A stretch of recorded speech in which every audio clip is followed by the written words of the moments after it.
तो चलिए आज की क्लास को शुरू करते हैं। तो आज की क्लास में हम सभी लोग पढ़ने वाले हैं साथियों रासायनिक अभिक्रिया के प्रकार, जो कि हम सभी लोग पढ़ते आ रहे हैं। यहाँ पर लिख दूँ कि ये लेक्चर साथियों, ये लेक्चर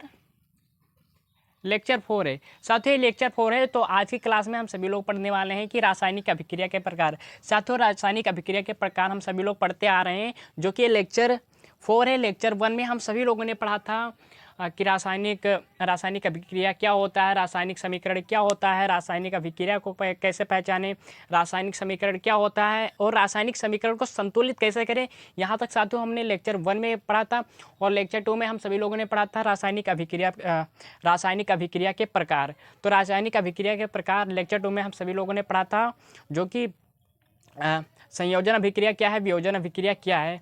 और लेक्चर 3 में हम सभी लोगों ने पढ़ा था विस्थापन अभिक्रिया क्या है और द्विविस्थापन अभिक्रिया क्या है। उसी से रिलेटेड है आज के वीडियो में हम सभी लोग पढ़ने वाले हैं, जो कि है उपचयन अभिक्रिया क्या है और तथा अपचयन अभिक्रिया क्या है, जिसे ऑक्सीडेशन बोलते हैं और अपचयन को रिडक्शन बोलते हैं। तो चलिए साथियों आज की क्लास को शुरू करते हैं। और आप सभी लोग से एक रिक्वेस्ट है साथियों, अभी तक आप लोगों ने वीडियो को लाइक नहीं किया है तो साथियों कर लीजिए एंड चैनल को सब्सक्राइब करिए। तो चलिए साथियों शुरू करते हैं आज की क्लास को। तो देखिए इसमें क्या है, उपचयन तथा अपचयन क्या है। तो उपचयन क्या है, ऑक्सीडेशन जिसे इंग्लिश में इसलिए लिख दिया है ऑक्सीडेशन, इससे पता चल जाता है कि कोई भी रासायनिक अभिक्रिया है जो ऑक्सीजन की वृद्धि करती है, इसीलिए ऑक्सीडेशन बोला जाता है। तो चलिए यहाँ पर इसका परिभाषा देख लेते हैं। उपचयन अभिक्रिया यानी ऑक्सीडेशन का, जब किसी रासायनिक अभिक्रिया में ऑक्सीजन की वृद्धि होती है या हाइड्रोजन की ह्रास होता है, उसे उपचयन अभिक्रिया कहते हैं। जब किसी रासायनिक अभिक्रिया में ऑक्सीजन की वृद्धि होती है तथा या हाइड्रोजन के ह्रास होता है, उसे हम बोलते हैं उपचयन अभिक्रिया हुआ है। ठीक है, इससे ऑक्सीडेशन बोलते हैं। तो चलिए कुछ एग्जाम्पल देख लेते हैं। जैसे साथियों यहाँ पर देखिए कॉपर है और ऑक्सीजन है, कॉपर है और ऑक्सीजन है। तो यहाँ पर देखिए यहाँ पर कॉपर है और क्या है, ऑक्सीजन है, जो कि अभिक्रिया करने के बाद क्या हुआ, कॉपर ऑक्साइड बना दिया।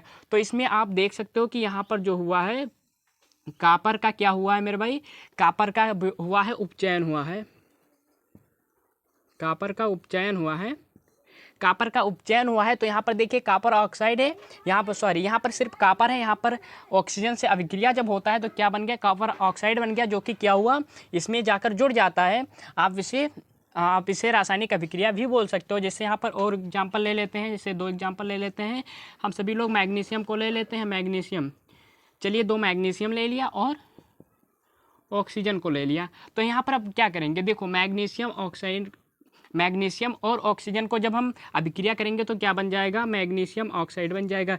यहाँ पर 2 मैग्नीशियम है 2 ऑक्सीजन है, तो इसको भी इसके आगे 2 लिख देते हैं। तो क्या बन गया मेरे भाई, यहाँ पर देखो मैग्नीशियम का क्या हुआ, मैग्नीशियम का उपचयन हुआ, मैग्नीशियम का उपचयन हो रहा है। तो यहाँ पर देखिए मैग्नीशियम और ऑक्सीजन से अभिक्रिया करते हैं तो क्या बन गया, मैग्नीशियम ऑक्साइड बन गया। तो इसमें क्या हुआ, देखो यहाँ पर मैग्नीशियम था, यहाँ पर ऑक्सीजन, तो दोनों से अभिक्रिया करें तो क्या हो, इसमें ऑक्सीजन की क्या हो, ऑक्सीजन जुड़ गया तो इसमें ऑक्सीजन की वृद्धि हो रही। तो इसमें देखिए मैग्नीशियम क्या हुआ, उपचयन हुआ। तो इसे हम बोल सकते हैं रिडक्शन अभिक्रिया, ऑक्सीडेशन अभिक्रिया बोल सकते हैं, उपचयन अभिक्रिया। ठीक है, जब अगर कोई डेफिनेशन पूछे तो आप इस तरह से बता सकते हो कि जब किसी रासायनिक अभिक्रिया में ऑक्सीजन की वृद्धि होती है और हाइड्रोजन का ह्रास होता है तो उसे हम बोल सकते हैं ऑक्सीडेशन अभिक्रिया यानी उपचयन अभिक्रिया। ठीक है, ऑक्सीडेशन रिएक्शन बोल सकते हैं। ठीक है, तो आप सभी लोग को समझ में आ गया होगा। तो चलिए अब देखते हैं उपचयन अभिक्रिया क्या है, जिसे हम रिडक्शन बोलते हैं। तो देखिए अपचयन अभिक्रिया देख सकते हैं, जिसे हम रिडक्शन बोलते हैं। तो देखिए जब किसी रासायनिक अभिक्रिया में हाइड्रोजन की वृद्धि होती है या ऑक्सीजन की ह्रास होती है, उसे हम बोलते हैं अपचयन अभिक्रिया हुआ है। आप इस तरह से याद कर सकते हो, जब किसी अभिक्रिया में, जैसे हम सभी लोगों ने अभी देखा कि उपचयन अभिक्रिया में क्या होता है, ऑक्सीजन की वृद्धि होती है। उपचयन अभिक्रिया में क्या होता है, ऑक्सीजन की वृद्धि होती है, और अपचयन अभिक्रिया में क्या होता है, हाइड्रोजन की वृद्धि होती है। ठीक है, इतना आपको पता होना चाहिए। उपचयन अभिक्रिया में ऑक्सीजन की वृद्धि होती है और अपचयन अभिक्रिया में हाइड्रोजन की वृद्धि होती है। ठीक है, तो यहाँ पर देखिए जब किसी रासायनिक अभिक्रिया में हाइड्रोजन की वृद्धि होती है या ऑक्सीजन की ह्रास होते हैं, उसे हम अपचयन अभिक्रिया यानी रिएक्शन बोल सकते हैं। ठीक है, तो यहाँ पर देखिए जैसे कॉपर ऑक्साइड ले लिया और हाइड्रोजन, कॉपर ऑक्साइड हो गया और हाइड्रोजन हो गया। तो देखिए यहाँ पर कॉपर ऑक्साइड है और यहाँ पर हाइड्रोजन है। जब इन दोनों से अभिक्रिया करते हैं तो यहाँ पर क्या बन जाता है, कॉपर बना, और कॉपर बना, उसके बाद में क्या हुआ, H2O यानी जल बन गया, H2O बन गया। यहाँ पर कॉपर का क्या हो रहा है, यहाँ पर H2O सॉरी यहाँ पर कॉपर ऑक्साइड है और यहाँ पर क्या हो गया, सिर्फ कॉपर बचा। तो इसमें कॉपर का यहाँ पर क्या हो रहा है, यहाँ पर कॉपर का अपचयन हो रहा है। ठीक है, यहाँ पर कॉपर का अपचयन हो रहा है। और इसी तरह से यहाँ पर देखिए जिंक ऑक्साइड ले लिया है और कार्बन ले लिया है। तो जिंक ऑक्साइड और कार्बन ले लिया है, तो इन दोनों से जब अभिक्रिया करेंगे तो क्या बन गया, देखो कार्बन मोनोऑक्साइड बन गया और जिंक बन गया। तो यहाँ पर जिंक का क्या हो रहा है, यहाँ पर आप देख सकते हो मेरे भाई, जिंक का क्या हो रहा है, अपचयन हो रहा है। यहाँ पर लिख दो, जिंक का क्या हो रहा है, जिंक का अपचयन हो रहा है। तो यहाँ पर जिंक ऑक्साइड और प्लस क्या है, कार्बन है। तो जिंक ऑक्साइड और कार्बन का जब हम रिएक्शन करते हैं तो क्या बन गया, कार्बन मोनोऑक्साइड बन गया और जिंक अलग हो गया। तो यहाँ पर देखो, आप देखो तो यहाँ पर ऑक्सीजन का क्या हो रहा है, ह्रास हो रहा है।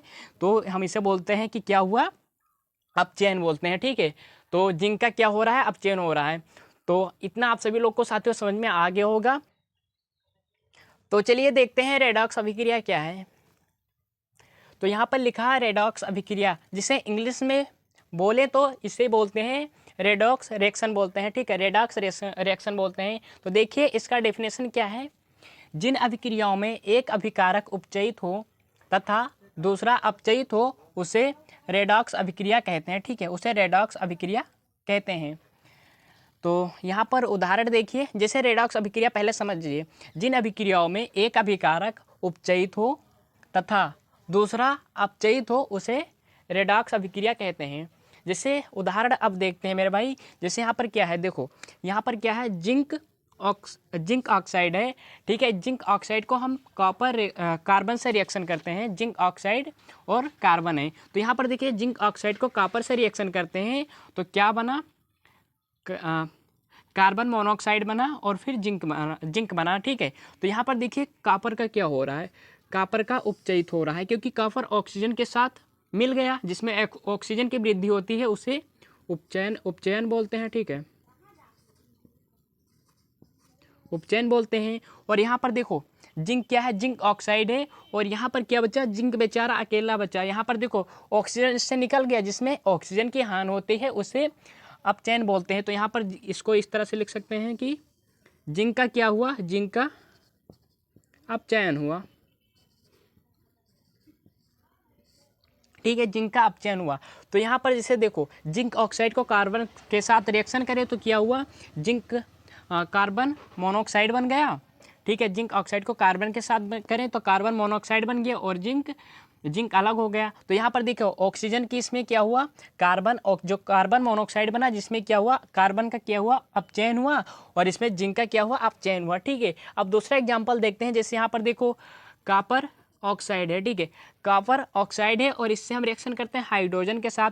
तो यहाँ पर मेरे भाई देखो हाइड्रोजन का क्या हो रहा है, यहाँ पर देखो हाइड्रोजन का उपचयन हो रहा है, उपचयन हो रहा है, हाइड्रोजन का उपचयन हो रहा है। और कॉपर का क्या हो रहा है, यहाँ पर देखो, यहाँ पर किस तरह से बना दें, चलिए यहाँ पर देखिए आप समझ जाइए कि कॉपर का क्या हो रहा है, कॉपर का अपचयन हो रहा है। कॉपर का क्या हो रहा है, यहाँ पर लिख देता हूँ, कॉपर का अपचयन हो रहा है। क्योंकि आप यहाँ पर देख सकते हो कि यहाँ पर कॉपर ऑक्साइड है, जिसमें कॉपर ऑक्साइड की कमी होती है, जिसमें कॉपर ऑक्साइड की ह्रास होता है, उससे हम बोल सकते हैं कि अपचयन हो रहा है। तो यहाँ पर कॉपर ऑक्साइड है और यहाँ पर बेचारा कॉपर अकेला बचा, क्योंकि इसमें से ऑक्सीजन निकल गया। तो इसीलिए हम बोलेंगे कि कॉपर का क्या हुआ, अपचयन हुआ। और यहाँ पर हाइड्रोजन अकेला है, यहाँ पर H2O बन गया, इसको अच्छे से लिख दे, H2O बन गया, यानी हाइड्रोजन में क्या मिल गया, ऑक्सीजन मिल गया। तो ये क्या बन जाएगा, इसमें क्या हो रहा है, उपचयन हो रहा है। ठीक है, तो जिसमें जिन अभिक्रियाओं में एक अभिकारक उपचयित हो तथा दूसरा अपचयित हो उसे हम बोल सकते हैं रेडॉक्स अभिक्रिया। ठीक है, तो चलिए गाइस हमारा सबसे आखिरी टॉपिक बचा है, जिससे हम पढ़ लेते हैं, उसके बाद में ये चैप्टर पूरा समाप्त हो जाएगा। तो यहाँ पर देखिए संक्षारण, यहाँ पर संक्षारण लिखा है जिसे कोरोसियन बोलते हैं। ठीक है, तो देखिए वह अभिक्रिया जिसमें धातु वायु की ऑक्सीजन नमी या अन्य रसायनों से धीमी अभिक्रिया द्वारा धीरे धीरे नष्ट हो जाती है, संक्षारण कहलाता है। जब कोई धातु हो या जब कोई पदार्थ हो, जैसे कोई पदार्थ हो मेरे भाई, जैसे क्या करते हैं उसमें कोई भी पदार्थ अगर हम खुला छोड़ देते हैं या फिर बाहर रख देते हैं तो उस पर क्या हो जाता है कि वो संक्षारित हो जाता है, यानी उस पर जंग लग जाना, यानी उस वो पदार्थ क्या होता है, वो वस्तु खराब हो जाता है। हम बहुत से उदाहरण देख सकते हैं। सबसे अच्छा इसका उदाहरण है साथियों जंग लगना। जंग लगना सबसे अच्छा उदाहरण है इसका। जैसे हम सभी लोग क्या करते हैं, लोहे के सामान को हम सभी लोग बाहर रख देते हैं। लोहे के सामान को हम सभी लोग बाहर रख देते हैं। जैसे हम सभी लोग अपने घरों में लोहा देखते हैं, लोहा को हम बाहर रख देते हैं। उसके बाद देखेंगे कि उसको मूर्छा लग जाता है, जिसे बोलते हैं जंग लग जाना। इस सबसे अच्छा उदाहरण होता है। और यहाँ पर देखिए क्या कह रहा है, वह अभिक्रिया जिसमें धातु वायु की ऑक्सीजन, नमी या अन्य रसायन से धीमी अभिक्रिया करके धीरे धीरे नष्ट हो जाती है, संक्षारण कहलाता है। जब कोई धातु होता है और वह जंग लग जाता है, जंग लगते लगते क्या होता है, एक बार ऐसा आएगा कि वो टूट जाएगा, ठीक है, वो बहुत कमज़ोर हो जाएगा। जैसे यहाँ पर सबसे अच्छा उदाहरण इसका लिखा लोहे पर जंग लगना। लोहे पर क्या होता है, जंग लग जाता है। आप सभी लोगों ने बाहर कुछ, जैसे आप लोगों ने लोहा देखा होगा बाहर रखा होता है, तो उस पर क्या हो जाता है, जंग लग जाता है। जंग लगना है जिसे हम सभी लोग अपनी भाषा में बोलते हैं मूर्छा लग जाता है, ठीक है। तो ये उदाहरण ले लीजिए। और क्या कहते हैं, चांदी पर काली परत चढ़ना। चांदी पर क्या होता है, काली परत चढ़ जाता है। और चांदी पर काली परत चढ़ जाता है। इसी प्रकार है कापर पर काली परत चढ़ जाता है। इसीलिए हम सभी लोग, सबसे अच्छा है सोना। सोना आप सभी लोग जानते हो, तो सोना संक्षारण नहीं होता है। इसीलिए हम सभी लोग सोना को क्या कहते हैं, कुछ लोग नाक की बाली बनवाती हैं, कान की बाली जो होता है, हार वगैरह वो बनवाती हैं। उस पर क्या होता है कि वो संक्षारण नहीं होता है, उस पर जंग नहीं लगता है, इसीलिए लोग सोना पहनते हैं, चांदी पहनते हैं। लेकिन इसका सबसे अच्छा उदाहरण है लोहे पर जंग लगना, कापर पर काली परत चढ़ जाना, चांदी पर काली परत चढ़ जाना, ठीक है। तो ये संक्षारण कहलाता है। और चलिए अब ये पढ़ते हैं विकृत गंधिता क्या है, जिसे इंग्लिश में बोलते हैं रैंसिडिटी। तो इसका सबसे पहले डेफिनेशन देख लेते हैं। तो खाद्य पदार्थों में उपस्थित तेल, वसा, मंद, क्या होता है मंद, खाद्य पदार्थों में उपस्थित तेल, वसा के मंद ऑक्सीकरण से उसका खाद्य तथा उसका स्वाद तथा गंध बदल जाना विकृत गंधिता कहलाता है। जब कोई मेरे भाई पदार्थ होता है तो हम उसे खुला छोड़ देते हैं तो क्या हो जाता है, खराब हो जाता है, उसका स्वाद बदल जाता है। जिसे हम सभी लोग देखते हैं कि खाना हम सभी लोग खाते हैं, उसको कुछ समय पर रखने पर क्या हो जाता है, ख़राब हो जाता है। हम सभी लोग अगर फल तो सभी लोग खाते हैं, अगर फल को या काट कर रख दिया जाए तो क्या हो जाता है, वो भी ख़राब हो जाता है। इसी प्रकार अगर किसी भी पदार्थ को खुला छोड़ दिया जाए या फिर डब्बे में बंद करके रख दिया जाए खुला पदार्थ को, तो क्या होता है, ख़राब हो जाता है। जैसे हम सभी लोग कुछ भी साग सब्जी अगर काट के रख दें या फिर डब्बे में बंद करके रख दें या फिर बाहर छोड़ दें तो क्या हो जाता है, वो ख़राब हो जाता है, उसका स्वाद बदल जाता है। तो इसे हम रेंसिडिटी बोलते हैं, ठीक है। अच्छा, आप लोगों ने जो हम सभी लोग ये सब खाते हैं, पास्ता हो गया, नूडल्स हो गया, तो ये सभी लोग खाते हैं। जैसे हम सभी लोग चिप्स खाते हैं, तो ये सब पैकेट में भरा होता है। ये सब आखिर में क्यों नहीं ख़राब होता है, ये काफ़ी दिन तक रखा होता है, महीनों भर हो जाता है, जो कि ख़राब क्यों नहीं होता है। जो पैकेट होता है, आप सभी लोग ने जब पैकेट लेते वक्त देखा होगा तो उसमें जो गैस भरी होती है वो ऑक्सीजन नहीं होती है, क्योंकि ऑक्सीजन अगर उसमें मिल जाएगी तो वो ख़राब हो जाएगा। इसीलिए उसमें नाइट्रोजन गैस भर कर रखा जाता है। तभी आप देखोगे पैकेट जो होती है ना, पैकेट फुल ही रहती है, उसमें नाइट्रोजन का गैस भरा होता है, उसे हम तब वो खराब नहीं होता है, ठीक मेरे भाई। तो इसे हम विकृत गंधिता कहते हैं। जब कोई पदार्थ होता है उसे हम काट कर या फिर डब्बे में बंद कर रख देते हैं, कुछ समय के बाद देखते हैं तो क्या होता है, ख़राब हो जाता है, उसका स्वाद बदल जाता है, उसे हम रेंसिडिटी बोलते हैं, ठीक है। जिसे आप उदाहरण समझ सकते हो, ठीक है। यहाँ पर लिखा है कि खाद्य पदार्थों में उपस्थित तेल, वसा, मंद ऑक्सीकरण से उसका स्वाद तथा गंध बदल जाना विकृत गंधिता कहलाता है, ठीक मेरे भाई। अब इसका बहुत से उदाहरण ले सकते हो। जैसे अभी हमने बताया कि कोई भी फल फ्रूट कुछ भी काट के आप रख दो, कुछ समय बाद क्या होता है, ख़राब हो जाता है। कुछ समय बाद नहीं, मतलब ख़राब हो जाएगा। और अगर किसी भी कोई भी चीज़ को अगर डब्बे में बंद करके रख दो, क्या हो जाता है, कुछ समय के बाद देखोगे ख़राब हो जाता है।